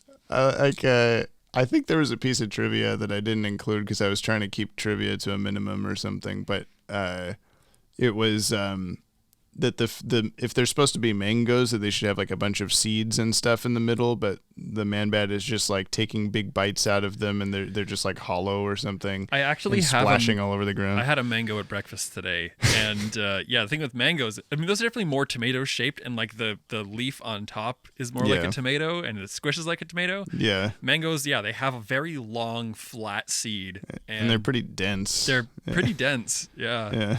Even a rotten mangoes just have like liquid blast out of them when you threw them on the ground. Yeah, I'd have to be very, very old to squish like that. The Man-Bat chewed up the wool Man-Bat chewed up a whole mango and then spit it out into a ball, rolled it into a ball, then threw it at the ground. There you go. And that's how it goes. Okay. the way that they described it to me before, Karam Massman, pronunciation isn't perfect, but much better than first time. Personally, I didn't describe it very good. English isn't my native language. I will post same thing in case James forgets how he pronounces it next week. K-E-R is pronounced like Carol. Care. Yeah. M is pronounced like Emily. M. Karem. Karem. Karem. Karem. Karem. Maybe the M is emphasized. Yeah. In my surname, M-A-Z, should be Mass. With a Z instead of S. Maz. Karem Maz. Karem Maz. And man should be like manga. Fun. Oh, Karem Mazmon. Karem Mazmon. How was that? How was that? I am Turkish, and you're lucky that my name doesn't have any non-English letters like... I'm not going to try to say this. Trying to explain some of those could have been very awkward. That's where that's where you send in the voice memo. Yeah, tell us. I don't love or hate Terror in the Sky, but I think it was a necessary episode. On Leatherwings doesn't have a proper finale. It just ends. Terror in the Sky has a much more satisfying conclusion for the characters. They also didn't allow a vampire episode for BTAS, but there's an animated The Batman movie, from 2005, Batman vs. Dracula. Did you realize Batman just left Kirk and Frankstrom on top of the bridge on a snowy night? We sure did. They have no way of getting down, so they will die from hypothermia, probably. They only have one cameo from now on, so I will assume they died there. Hell of a way to go. They died up there, and then a different Man-Bat fought in the explosion or whatever. Aussie Dragoon. Finally, we've come to the grand return of the star of B-Dog's favorite episode, Man-Bat, kinda. I look forward to him seeing the big bat and going, whoa, Man-Bat. Hey, I made that joke. Also, Langstrom seems way less sinister in this episode and Tiger than he did in his debut. So does this mean he spliced himself with a bat who happened to be a Bond villain? Or is he just feeling sassy that day when Batman showed up? Yeah, good point. I guess they just needed you to know he was the bad guy before. Yeah. I don't know. Mayhaps. The Man-Bat inside of him was a bad guy. It was a bad bat. It was a mean bat. Lanola Cola. It has been only 2 episodes since the ACOM episode. Hopefully we're almost done with episodes animated by them. Oh, and I heard that mouth gravy goes well with box macaroni. Give it a try, Brother Broderick. I shall. Also, Lanola Cola. I had my girlfriend brought over some, just like happened to get a couple of Cokes the other day. Uh-huh. And so I was drinking one, and just in that way that my brain like obsesses over things, Yeah. like every time I looked at the can, I heard Lanola Cola in my head. And now Their I don't marketing strategy is working. Yeah, now I don't think I can unhear that. So thanks for your username.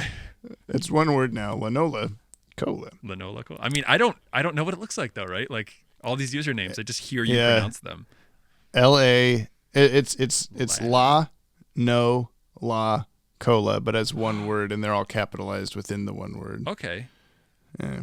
It could be Los Angeles. No. Los Angeles Cola. I couldn't think of anything for no. North. Is it Dakota. like New Orleans, Louisiana? Oh, yeah. In there yeah. somewhere, but backwards, Louisiana, New Orleans? Cola? And then Louisiana again, and then Cola.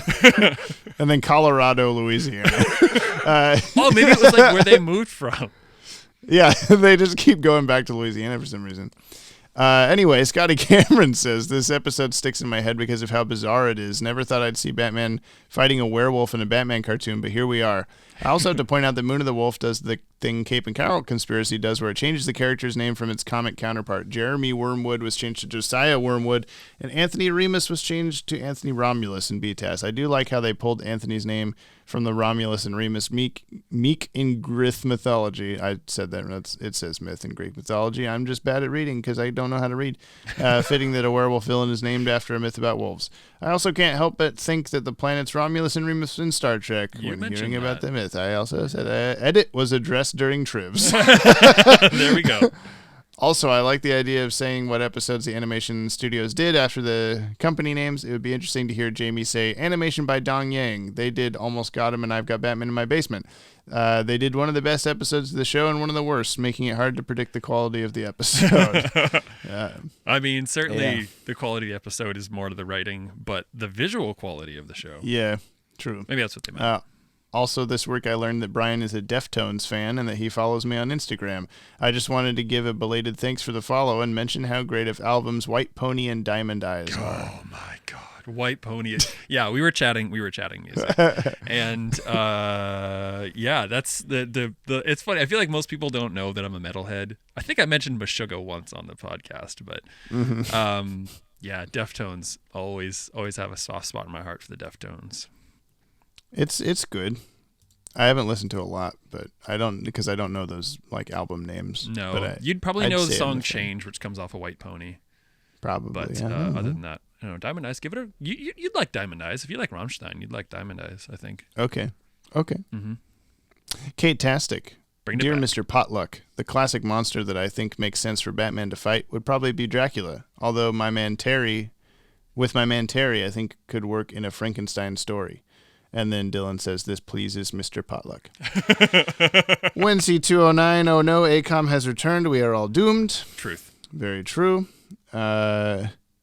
Which, Scotty Cameron says only 3 more ACOM episodes left, and that's actually true. I looked it up. There are 3, not 1. Oh, bring it on. You know what? I can take it. I didn't know that 2 of them were animated by ACOM, and I went, God damn it. I've been telling Brian there's only 1 left. It's okay. It's okay. I forgive you. Did you hear that static? I did hear that, yeah. Did that come from me? That was the sounds that were happening in the last recording. The like little crackles. I didn't touch anything. I don't think I touched my power cord. Electricity. Did you attach the key to the kite before starting recording? I am not Benjamin Franklin. I am Abraham Lincoln in every cartoon. There it is. Ivan Thomas. Hey, first, that makes me feel yappy. Kate Tastic, second. Mark Aquino, me am thirds. And that's it. I think you read those in reverse order. I did. Thank you. I should have read the me am thirds. Second. Hey, first, that makes me feel yappy. There you go. And you are yappy. Well done. Everyone's yappy. Everybody that comments is the yappiest yap that ever yapped. Yop. And that's all the comments, and that's the whole thing. And the next week's episode is called Christmas with the Joker. What do you think this episode's about?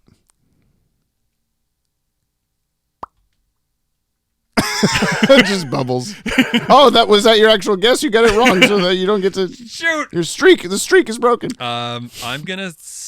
I feel like I have to get specific then, because obviously, if it's just literally Christmas with the Joker, right. Maybe I'm gonna go with one of 2 ways. It's either like following Joker around at Christmas, or maybe like Joker manages to capture Batman and is like, "We're doing Christmas." We're doing Christmas. Okay. Here's some cocoa. Put on this hat. Christmas. Part of that's sort of accurate. Okay. Joker captures, and then you also said Christmas in there somewhere. Joker captures Christmas. It's a Grinch story. Captures with Christmas. the Joker. The Joker who captured Christmas. Awesome. Well, everybody, that's the end of the episode. If you want to reach out to us like the fire hand at the end of the Cat in the Claw Pot 2, you can email us at podcast@watchtowerdatabase.com. I don't know how this came from. What is this voice? Wait, I was hoping you'd go more Mavis with it. You can send in a voice message at anchor.fm/Bat-Wagon. It's me, Abraham Lincoln from the Animaniacs. And that's it.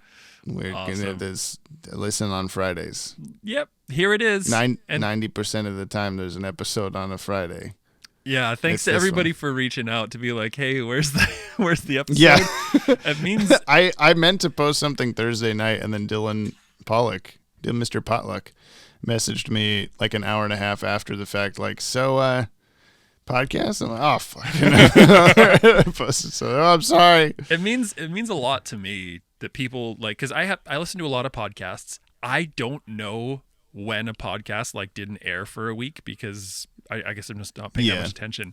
It's so cool to have people be like, hey, where is it? Where's the podcast this week? Because that just, I don't know, that just blows me away. Y'all are really cool. This one's here right now, so it's all good. It's right here. It's right here. It's now. It's hip. It's cool. On your birthday. It's Thank you. Everybody who listened to the end, be sure to send Jamie all sorts of belated birthday wishes. You mean Jessica, my wife? Oh, I meant Jessica, not Jamie. It's Jessica's birthday. And by the time that we finally got to listen to more episodes of this in the car on a big long road trip. Yeah. And it just happened to be like 6 or 8 episodes ago where we say like, "Are you listening in the car, future James and Jessica?" And like listening to this right now, and we were, and it was funny, and we laughed. Did she look at you? And now, what? Did she look at you and give you one of those, James? What? Looks. No, but the right after that was like she always laughs at what you say, and mysteriously not laughs at what I say. But like that just made me think right now of like this will be so long before she hears the happy birthday messages. Will you just? Oh, you're not going to play it for her out of order because that's not who you are. That's not how it works. I'm going to text her and let her know to listen to this episode on Friday. She's not gonna. You think so? Did she? Oh my God. God. Bye, everybody. We'll see you next week for Christmas with the Jugger. Bye. Bye. I've got you, honey. And this time, I'm not letting you go. Kirk. The nightmare's finally over.